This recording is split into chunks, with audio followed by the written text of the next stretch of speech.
Perfect.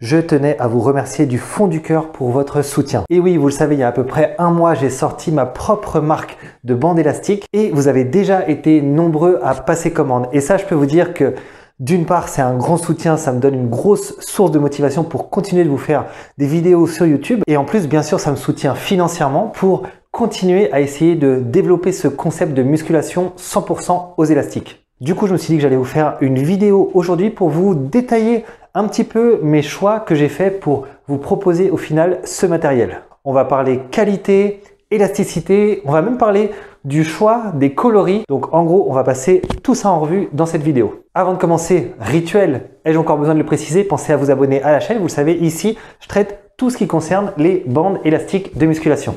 Ok, alors la première chose qui m'a agréablement surpris dans vos commandes, c'est que quasiment à chaque coup, vous avez choisi le pack entier comprenant les 5 élastiques, l'encre de porte et le sac. C'est vrai que c'est ce que je préconise depuis le début. C'est un petit investissement d'une cinquantaine d'euros, mais je vous assure, vous n'allez pas le regretter. On pense parfois à prendre raccourci en choisissant uniquement l'élastique L, celui du milieu de la gamme, et on pense que du coup, on va faire tout le corps avec. Alors, c'est pas complètement impossible. Je vous avais même fait une petite vidéo en mode île déserte avec un seul élastique, mais si vraiment vous voulez avoir un entraînement complet tout au long de l'année, là, il va vraiment falloir opter pour les 5 bandes. Pourquoi? En général, le haut du corps, on va plutôt avoir tendance à le travailler avec les 3 premiers élastiques, donc les 3 résistances les plus light, et bien sûr, le bas du corps, les jambes, là, on a vraiment le plus de force et d'énergie. On va plutôt avoir tendance de les travailler sur les 2 gros. Donc, effectivement, si vous n'avez qu'un seul, ça va être sympa un temps, mais si vous voulez vraiment travailler fortement vos muscles, que ce soit pour de la prise de masse, de la sèche ou du maintien en forme, là, équipez-vous sérieusement et optez pour l'ensemble de la gamme. Alors, mon set d'élastiques, qu'est-ce qu'il a de particulier? La première chose, c'est la façon dont j'ai choisi les élastiques. En fait, mon premier critère, c'était d'avoir une matière 100% latex. Donc, le latex, c'est une matière naturelle qui est connue pour ses propriétés ultra élastiques. Alternativement, on trouve du latex synthétique qui, je crois, mélange à la fois un petit peu de latex naturel avec d'autres substances, mais rien ne vaut le latex naturel quant à cette propriété. Ensuite, j'ai été amené à tester plein d'élastiques en latex. Et là, je me suis rendu compte qu'en fait, il y a latex et latex. C'est-à-dire qu'une même taille d'élastique avec vraiment les mêmes dimensions, le même équivalent en kilos, ne donne pas le même ressenti lorsqu'on les tire. Pour certains, ça va être vraiment trop light, donc on va faire le mouvement beaucoup trop simplement sans avoir une tension adéquate.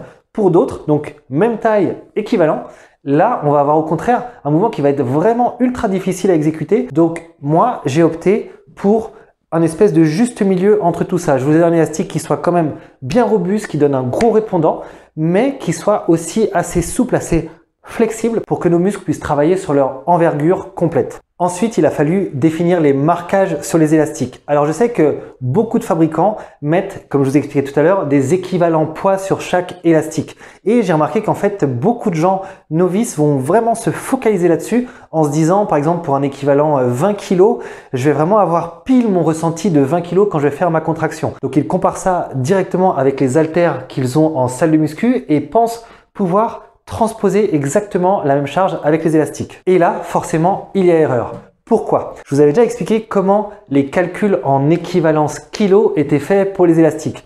En gros, les fabricants vont étirer l'élastique à 100% et c'est à ce moment-là qu'ils vont mesurer la charge appliquée qu'ils retranscrivent en kilos. Cette mesure est vraie en elle-même, sauf que vous, dans vos entraînements, à quel moment vous allez étirer l'élastique pile à 100%. Je pense que à peu près jamais, et lorsque vous allez le faire, vous le saurez probablement même pas. Je vous donne par exemple le cas d'un curl à une main. Moi, qu'est-ce que je fais?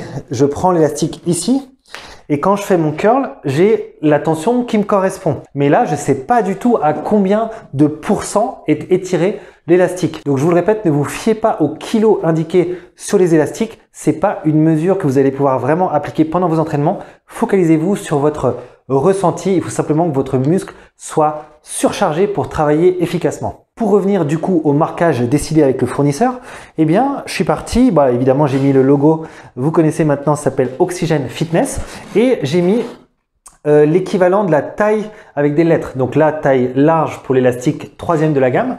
On a d'abord la taille S, le plus petit, la taille M, la L ici, XL et XXL. Donc en gros, vous savez, déjà visuellement, vous savez tout de suite quel va être l'élastique le plus dur, mais en plus je vous mets des petits repères qui vont vous permettre de très vite comprendre quelle échelle de tension vous correspond.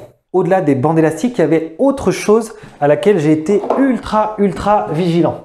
C'est l'encre de porte. Alors là, me demandez surtout pas ce que c'est. Là, je vais vous en vouloir. Vous le savez, hein, c'est le petit objet magique qu'on place directement à l'intérieur de la porte, n'importe quel angle, et on passe les élastiques à l'intérieur. Et ça, là encore, je vous en avais parlé dans plein de vidéos, c'est vraiment important que vous ayez un matériel de qualité. C'est ça qui va faire que vous travaillez à la fois en sécurité et avec confort.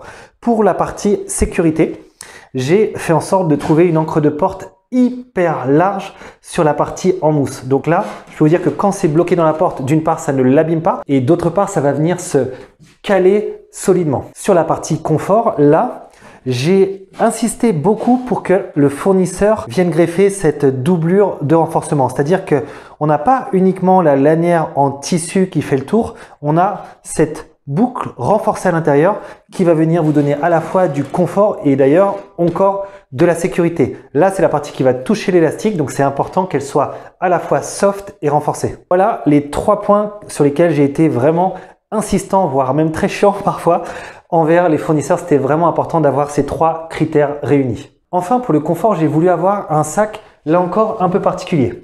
En fait, j'en ai vu pas mal là encore chez les fournisseurs. Vous en avez par exemple certains qui ont un petit zip ici, mais j'ai trouvé que c'était vachement fragile, ça pouvait craquer très rapidement. Moi, j'ai souhaité opter pour un sac ouvert qu'on va juste venir serrer à l'aide des bretelles.